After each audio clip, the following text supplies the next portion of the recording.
Hey everybody out there. Thought I'd show you what I've been up to this week. I decided that I need more horizontal area to stack stuff on. I need to arrange this barn so that I can put together some kind of a workshop out here. Anyway, I built some of these shelves before we moved out here for my lovely wife to put stuff on in the basement, store stuff on. We'll get into the construction of them here a little bit. Let me see if I can show you how stout these are.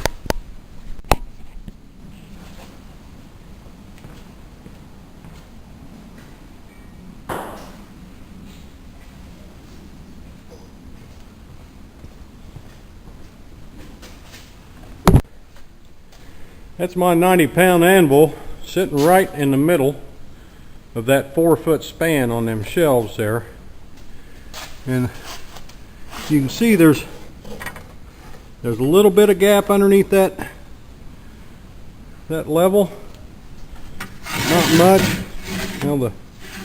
Hell, that side's not perfect. That one's pretty straight.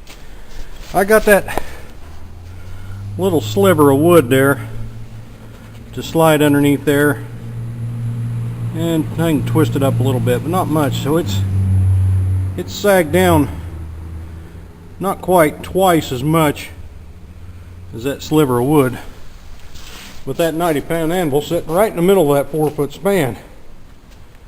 Now here's the amazing part. Those shelves are made out of 3/8 inch plywood and 2x2s.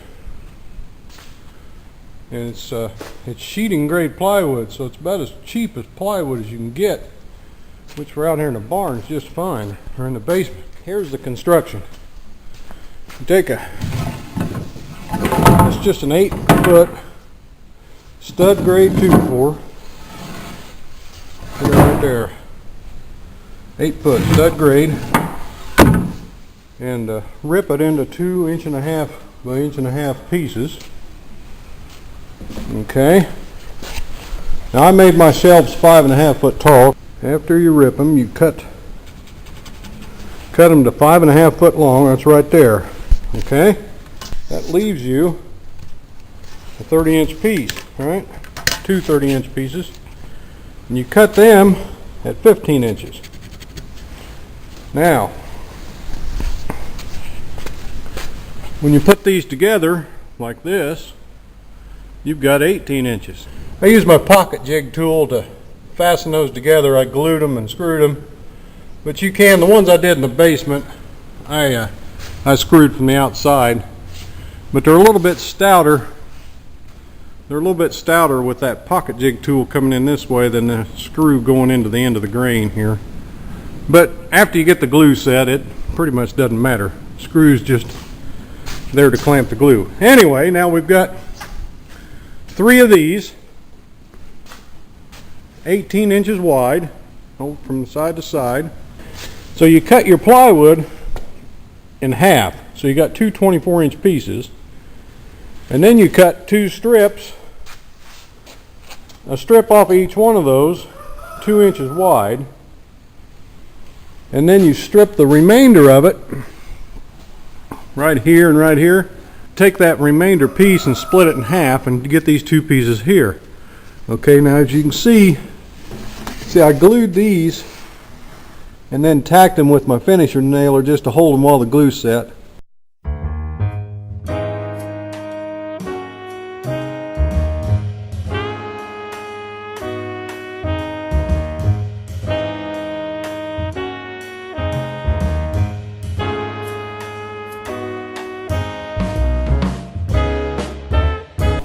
You don't have to do this if you're only going to make one set or whatever, but as you can see, I only overlapped this shelf halfway on this one down here, and that's in case I want to add another set on this end. It'll sit right there up against that. So I made this little block right here. See, it's got a groove on each end, and what that is, this is the guide that I use to glue these side pieces on and get my nailer lined up and everything. So like this is the top. I set that on there like that, and that all lined up. And then I take my finish nailer and butt it right up against that right there, and when I push it down, the nail head is right in the middle of that, in that shelf. So that's the easy way to do these side pieces. Now, there's no real easy way to do these runners up here, these supports up here, other than get them right smack dab in the middle on this side where you want them. And I just laid a 2x2 across, I put it where I want it, laid a 2x2 across it, and put a clamp on it, and then got on the other side where I had this pencil mark running the length of it, and then I nailed right on that pencil mark. And every now and then you'll miss it, but you can just pull that nail out real easy.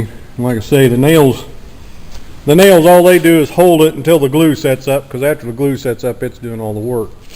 Now, if you don't fasten these to a wall, you can butt them up against the wall and just put like a screw, and that's a good idea. Put a screw in it there just to hold it up against the wall so it doesn't fall over. But if you don't do that, they're pretty sturdy, especially if you stack the heavy stuff on the bottom, which is a lot easier. But if you don't fasten it to the wall, you want to put a brace on them. And one thing you could use is when you rip those 2x4s into 2.5" by 1.5", you'll get this strip of 2x4 left here, and you can just take that and put it on an angle like that up to there, and that'll brace it quite a bit. And you got 3 of those pieces, so just be sure and drill a hole in it before you screw it in so you don't bust it. Or better yet, a small piece of plywood, which I don't know if you're like me, I've got scraps of plywood laying all over the place, little strips, because I do stuff like this. But I thought I'd show you what I was doing. Oh, they supposedly got the last part for my bike, my Bergman, in Thursday. Let's turn this around. I got my last part for my Bergman in Thursday. They're supposed to start on it either yesterday or today.